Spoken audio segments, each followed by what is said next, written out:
Hi, நான் உங்கள் சுதா சந்தோஷ். நான் இன்னைக்கு என்ன பேச போகிறேன் அப்படின்னாக்க பாசிட்டிவ் கமெண்ட்ஸ்னால் எனக்கு மெசேஜ் வரும் இல்லையா, அந்த கமெண்ட்ஸ் கிடையாதுங்க. என்னை சுற்றி எனக்கு நான் சொல்லி இந்த போன வருஷம் நடந்த மேஜிக் அதை பற்றி ரெண்டு பேர். ஏன்னாக்க அவங்க ரெண்டு பேரை பற்றி நான் கண்டிப்பாக சொல்லியே ஆகணும். என்னென்னா நம்மளை விட ஒரு 5-6 வருஷம் சின்னவங்க. ஆனால் நம்ம அவங்களுக்கு அந்த ஹோப்பே இல்லைன்னா கூட நான் சொல்லுவேன், நீ விரதம் இரு, கண்டிப்பாக நடக்கும், நல்லது நடக்கும் அப்படின்ட்டு. ஒவ்வொருத்தருக்குமே ஒரு ஒரு விஷயங்கள் இருக்கும். நம்ம நிறைய பேருக்கு சொல்லி நிறைய பேர் ப்ரெக்னென்ட் ஆயிருக்காங்க. கமெண்ட்ஸ்லையுமே நம்ம பார்த்துருக்கோம். மகாகத சஷ்டி விரதம் இருந்துட்டு, அக்கா எனக்கு இப்போ பாசிட்டிவ்னு வந்திருக்குக்கா, என் வாழ்க்கை மாறி இருக்குக்கா அப்படின்னு நிறைய பேர் சொல்லியிருக்காங்க.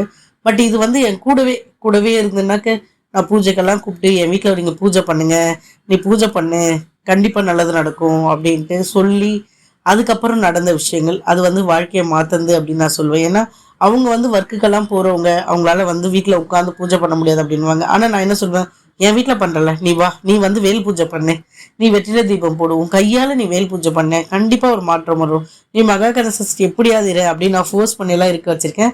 அவங்களுக்கு ஒரு நல்லது நடந்துச்சு. நீங்கள் தைப்பூசத்துக்கு பார்த்துருப்பீங்க. எல்லாமே வாழ்க்கையை மாற்றக்கூடியவர் அப்பன் முருகர் அப்படின்னு நான் சொல்லுவேன். எந்த கஷ்டமாக இருந்தாலும் அது எல்லாத்தையுமே அதை ஒரு பாசிட்டிவாக எடுத்துகிட்டு போவார். ஸோ முழு நம்பிக்கையோடு நீங்கள் இது பண்ணுங்கள். இது என்னுடைய ஓன் எக்ஸ்பீரியன்ஸ். என்னென்னா என் கூடவே இருந்து அவங்களுக்கு நல்லது நடக்கும்போது அந்த சந்தோஷம் கிடைக்கும்ல, அதை ஷேர் பண்ணணும்னு தோணல. அந்த மாதிரி தான். ஓகேங்களா? ஆமாம், நான் மறக்காமல் சொல்ல வேண்டியது பாசிட்டிவ் கமெண்ட்ஸ். பாசிட்டிவ்னாக்க இப்போ எனக்கு இந்த விஷயம் நடந்துருச்சுக்கா அப்படின்ட்டு மெசேஜ் பண்ணுவாங்கள்ல, அந்த விஷயம்லாம் இல்லை. என்னென்னா நான் பார்த்த ஒரு நல்ல விஷயம் எப்படின்னா, நீங்கள் விரதம் இருங்க. என்னை விட ஒரு 5-6 வருஷம் சின்னவங்க, இல்லை 3 வருஷம் 4 வருஷம் சின்னவங்க, ஆனால் கல்யாணம் ஆகிட்டு 3-4 வருஷம் குழந்தை இல்லாமல் இருக்காங்கன்னா அவங்க என் கூட எப்படியாவது ஒரு விஷயத்தில் கனெக்ட் ஆகிடுவாங்க. ஓகேவா? பக்கத்தில் பேசும்போது நான் எப்பவுமே சொல்லுவேன், நீ விரதம் இருந்து பாருப்பா, நீ ஒரு வாட்டி இரு. ஏன்னா அவங்களுக்கு அந்த நம்பிக்கை இருக்காது. அவங்களும் கடவுளை கும்பிடுவாங்க, பட் அதான் நம்பிக்கை இருக்காது. நான் ஃபோர்ஸ் பண்ணுவேன், இந்த வளர்ப்பு சஷ்டி வந்துச்சு, நீ விரதம் இரு, மகா கந்த சஷ்டி வந்துச்சு, விரதம் இரு, தைப்பூசம் வந்துருச்சு, விரதம் இரு, எங்கள் வீட்டுக்கு வா, வேல் பூஜை பண்ண, நாங்கள் சாமி கும்பிடுவா, நீ சாமி கும்பிடுவா அப்படின்ட்டு எனக்கு தெரிஞ்சு என் கூட ரொம்ப மிங்கிள் ஆகி என் கூட கனெக்ட் ஆடுவாங்க. நான் சொல்லி விரதம் இருந்து ப்ரெக்னென்ட் ஆகி குழந்தை பிறந்தவங்களாம் ஓகே இருக்காங்க. ஆனால் என் கூட ரொம்பவே மிங்கிள் ஆனவங்க 2 பேர். ஒன்று இப்போ தைப்பூசத்துக்கு வந்திருந்தாங்க, குழந்தையோடு வந்திருந்தாங்க. நீங்கள் பார்த்துருப்பீங்க, நான் நேம் மென்ஷன் பண்ணல. என்னுடைய க்ளோசஸ்ட் ஃப்ரெண்ட். எப்படின்னா அவள் என்னை விட ஒரு 5-6 வருஷம் சின்னவளாக இருப்பா. பட்டு அவங்களுக்குமே நிறைய ஒரு வாட்டி பேபி டியூப்ல நின்று அப்புறமா போயிடுச்சு. அப்புறம் குழந்தை நிற்கிறதுக்கு ஒரு சான்ஸ் தான், 1 மந்த் சான்ஸ், அடுத்த மந்த் சான்ஸ் கிடையாது. ஸோ அது மாதிரி ப்ராப்ளத்தை ஃபேஸ் பண்ணிட்டு இருந்தாங்க. நம்பிக்கை வருஷம் ஆக ஆக குறைஞ்சிச்சு. ஆனால் நான் சொல்லுவேன், என் வீட்டில் சாமி கும்பிட்றேன், நீ வா, இன்னைக்கு சஷ்டி, நான் வீட்டில் வேல் பூஜை பண்ணுறவா, தைப்பூச பூஜை பண்ணுறவா அப்படின்ட்டு நாங்கள் எப்போ பூஜை பண்ணும்போதுமே அவளை கூப்பிடுவேன். அவளுக்கு என்ன ஒர்க் இருந்தாலும் வந்துடுவா. ஓகேங்களா? வந்துட்டு நாங்கள் 2 பேரும் நான் ஒவ்வொரு வாட்டியுமே சொல்லுவேன், நீ மனசார வேண்டிக்கோ, நீ ஏதாவது பண்ணி, ஏன்னா எனக்கு அவளுக்கு நல்லது நடக்கும். அது மட்டும் தான் என்னுடைய கான்செப்ட். ஓகேங்களா? நான் பட்ட கஷ்டத்தை அவங்க யாரும் அனுபவிக்கக்கூடாது. நான் எப்பவுமே சொல்லுவேன், இந்த குழந்தை இல்லைன்ற கஷ்டம் ரொம்ப கொடுமையாக இருக்குங்க, அதை நான் அனுபவிச்சிருக்கேன். என்னை சுற்றி யாருக்குமே அந்த கஷ்டம் வரக்கூடாது அப்படின்னு நினைப்பேன். அதனால நீ வா, நீ வேண்டிக்கோ, என்ன கண்டிப்பாக அப்புறம் முருகர் எப்படி தராமல் போயிடுவார் அப்படின்ட்டு.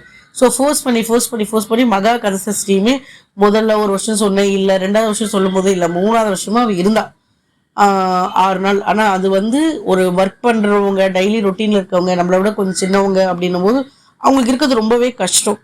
பட் அதெல்லாம் மீறி தாண்டி அவள் இருந்தா. அதுக்கு அடுத்து எப்படி கிளிக் ஆச்சுன்னு தெரியல. இப்போ அவங்க ஒரு பையன் முருகர் பிறந்திருக்காரு.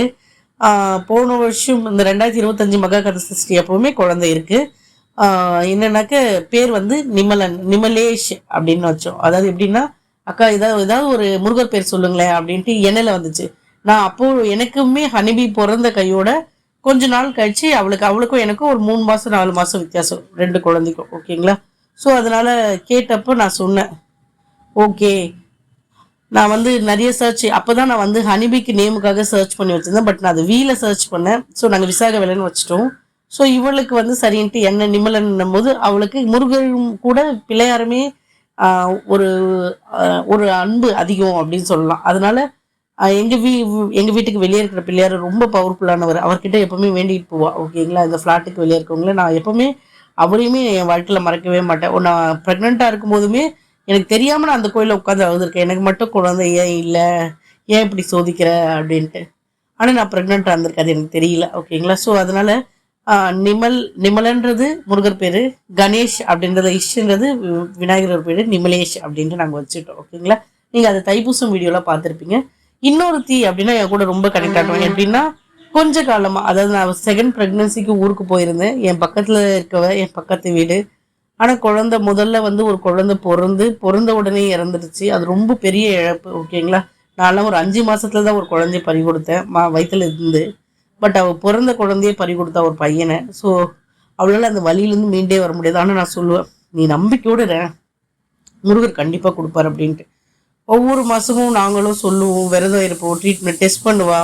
கஷ்டமாக இருக்கும். அக்கா போக்கா எனக்கு நம்பிக்கையே இல்லை, எனக்கு எதுவுமே வேணாம் அப்படின்ற அளவுக்குலாம் நிறையவே பேசியிருக்காங்க. அந்த அலுப்பு எல்லாருக்குமே இருக்கும், எனக்குமே இருந்திருக்கு. ஓகேவா. ஸோ அந்த மாதிரி வந்து கஷ்டங்கள் எல்லாத்தையும் பார்த்துட்டு அதுக்கப்புறமா வந்து இப்போ மகா கந்த சஷ்டி விஷயம் விரதம் வந்து அவள் 2 வருஷமா இருந்தா. நான் சொல்லி 2 வருஷமா இருந்தா. ஓகேங்களா. 2 வருஷமா அந்த இருந்து இந்த 2025 மகா கந்த சஷ்டி அப்போ விரதம் இருந்தா.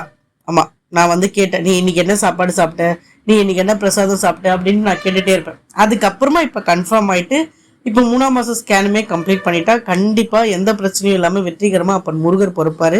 அது ஆணோ பெண்ணோங்க, ஆனா முருகரோடைக்கு ரிலேட்டடா ஒரு பேரை வைப்போனாங்க. ஓகேங்களா. ஸோ இது வந்து என் விஷயத்துல நான் கண்ணில் பார்த்து நடந்த பாசிட்டிவ் விஷயங்கள். அப்பனுடைய அருள் எல்லாருக்குமே இருக்குது அப்படின்னு நான் நம்புவேன். ஓகேங்களா. ஸோ நீங்கள் நம்பிக்கையோட விரதம் இருங்க, கண்டிப்பாக வாழ்க்கை மாறுங்க. ஓகேங்களா. ஸோ இது எல்லாமே என் வாழ்க்கையில் நடக்கிற பாசிட்டிவ் கமெண்ட்ஸ். நீங்கள் ஹோப் மட்டும் விட்டுறாதீங்க, நடக்காது, நமக்கு நடக்குமா, இனிமேல் நமக்கு இருக்காது அப்படின்னு மட்டும் நம்பவே அந்த எண்ணத்தை மட்டும் விட்டுருங்க. கண்டிப்பாக நடக்கும், நல்லது நடக்கும். கண்டிப்பாக அப்பன் முருகர் நம்புறவங்கள யாரையுமே கைவிட மாட்டார். ஏதாவது ஒரு வகையில் சோதனை வந்தாலுமே நமக்கு என்ன தேவையோ அதை அப்பன் முருகர் கண்டிப்பாக கொடுப்பார். ஓகேங்களா. இவ்வளோ நேரம் இந்த வீடியோ ஸ்கிப் பண்ணாமல் பார்த்து தேங்க்யூ ஃபார் வாட்சிங். பாய்.